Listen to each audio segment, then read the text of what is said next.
तो मूवी की शुरुआत होती है 1933 लाम सेंट्रल हवा से और हम देखते हैं एक लड़की मी को जो कि आज बहुत ही खुश है, एक्साइटेड है, क्योंकि अगले ही दिन भानु नाम के लड़के से उसकी शादी होने वाली है। अब अगले दिन हम उनकी शादी को देखते हैं जहां पर सब कुछ काफी बढ़िया चल रहा होता है। भानु और मी बहुत ही ज्यादा खुश होते हैं, लेकिन तभी मेन गेट पर एक दस्तक होती है जिससे कि मीवा के चेहरे की रंगत उड़ जाती है और अब सीन यहीं पर शिफ्ट हो जाता है। अब कहानी प्रेजेंट टाइम में आती है जहां पर हम देखते हैं तासिया को जो कि तैयार हो रही थी अपनी एंगेजमेंट सेरेमनी के लिए। अब उसके मंगेतर से हम मिल पाते हैं जिसका नाम असल में है सलीम। अब सलीम जो है वो बचपन से ही अनाथ था जिसको उसके अडॉप्टेड पेरेंट्स लिंडा और चंद्रा ने पालपस कर बड़ा किया। अब तासिया उनके पास ही काम किया करती थी जिसकी मुलाकात सलीम से हुई। दोनों में प्यार हुआ और अब वो शादी कर रहे हैं, आगे बढ़ रहे हैं। अब सगाई की रस्में अच्छे से हो जाती है और सभी लोग बैठकर बातें कर कर सेलिब्रेट कर रहे थे। लेकिन तासिया को एक अजीब सी ओल्ड लेडी यहां पर खड़ी दिखाई देती है और उसे अक्सर एक विजन परेशान करता रहता है। इसके अंदर वो एक पुराने घर को देखा करती जहां पर एक फीमेल की सड़ी हुई लाश रखी हुई है और उसके मुंह से बटरफ्लाई बाहर आ रही है जो कि इंडिकेट करता है उसकी आत्मा को। अब उसे ये विजन्स परेशान करते रहते हैं और वह इसके बारे में सलीम को ही बताती है, लेकिन अभी उन दोनों को ही इसका मतलब समझ में नहीं आता, तो वो दोनों इसको इग्नोर कर देते हैं। इसी बीच सलीम अपने एकलौती ब्लड रिलेटिव उसके पिता की कजन मतलब कि उसकी आंटी के बारे में बताता है जो कि लासिम में ही रहती है, यानी कि सेंट्रल हवा में, और उसने उन्हें इनवाइट भी भेजा था लेकिन वो नहीं पाई। अब वो वॉशरूम जाता है जहां पर उसे लासम जो कि उसका एंसेस्ट्रल गांव है वहां से एक को चुनचुन नाम के आदमी का कॉल आता है जो कि वही के शेमन और पुजारी थे। वो ये बताते हैं कि उसकी आंटी सी फंग फंग का कल ही देहांत हो गया, यानी कि उसकी वही आंटी जो कि यहां पर आने वाली थी। अब सलीम इस खबर से परेशान होता ही है, साथ ही साथ उसकी नाक से खून आने लगता है और तभी उसके साथ एक बहुत ही अजीब चीज होती है। किसी फंग फंग का उसे कॉल आता है। वो कॉल पिक करता है और वो ये कह रही होती है कि वो जल्दी घर आ जाए। बैक रूम में प्रेस स्टिक स्लाइड करने के लिए कोई भी मौजूद नहीं है।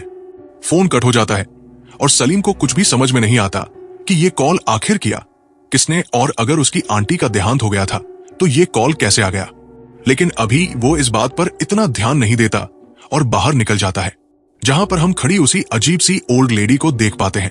अब वो तासिया को इसके बारे में बताता है और ये कहता है कि सीफंग फंग उसकी इकलौती ब्लड रिलेटिव थी, तो उसे तो उनका फ्यूनरल और रिस्पेक्टेड बैरियल करना ही पड़ेगा और वो आज ही लासम जा रहा है, जिससे कि तासिया अपसेट हो जाती है क्योंकि 2 दिन में उनको हांगकांग निकलना था जहां पर उनका प्री वेडिंग शूट होने वाला था।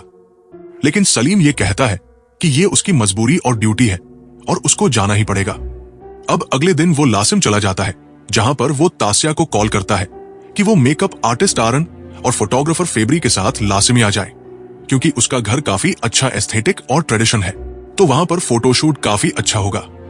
अब तासिया इसके लिए मान तो जाती है लेकिन वो इससे काफी अपसेट हो गई थी, जिसको फैब्री संभालने लगता है और यहाँ पर हमको समझ में आता है कि असल में फैब्री काफी ज्यादा तासिया से प्यार करता है और वो उसकी शादी से खुश भी नहीं है, लेकिन वो उसे कभी प्रपोज नहीं कर पाया।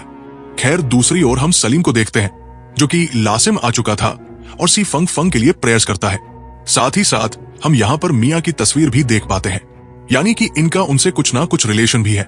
इसके आगे भी वो प्रेयर्स डिक्लाइड करता है और यहाँ पर उसको एक अजीब सी आवाज आती है, एक आहट सुनाई देती है।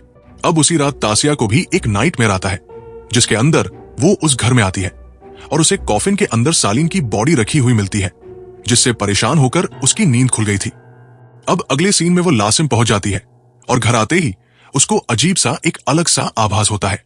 साथ ही साथ उसको उसके विजन्स में दिखने वाली वही रेड बटरफ्लाई यहां पर दिखाई देती है। अब सालीम उससे बात करता है और हम घर के अंदर एक लेडी को देख पाते हैं जो कि वेडिंग अटायर में है और लाल घूंघट करके रखी हुई है। वो लेडी सालीम और तासिया को ही देखे जा रही थी, लेकिन ये दोनों उसको नहीं देख पाते।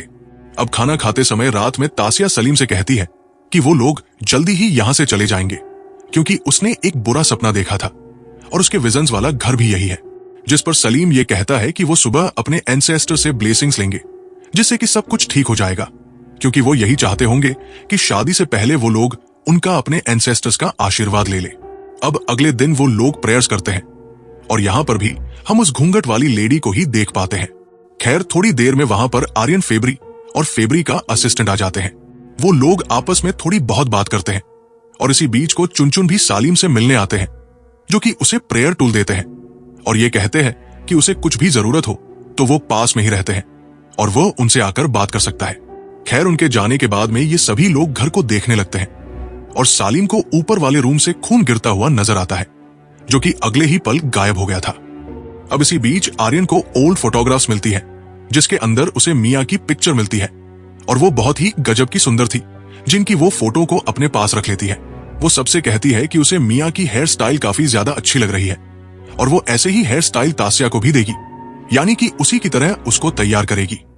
सलीम बताता है कि मिया उसके ग्रेट ग्रैंडफादर की छोटी बहन थी, जो कि सेंट्रल हावा की बहुत ही ज्यादा फेमस सिंगर हुआ करती, लेकिन काफी कम एज में ही उनका देहांत हो गया था। यानी कि शुरुआती सीन में पक्का कुछ ना कुछ ऐसा हुआ होगा जिसके चलते वो जिंदा नहीं बच पाई। खैर, वो उनके पुराने रिकॉर्ड्स निकालकर प्ले करने लगता है। अब रात को तासिया डिशेस साफ कर रही होती है, जिसके पास फेब्री आता है और वह दोनों थोड़ी बहुत बात करते हैं, जहां पर वो उसे इनडायरेक्टली हिंट्स देता है कि वो उसे पसंद करता है।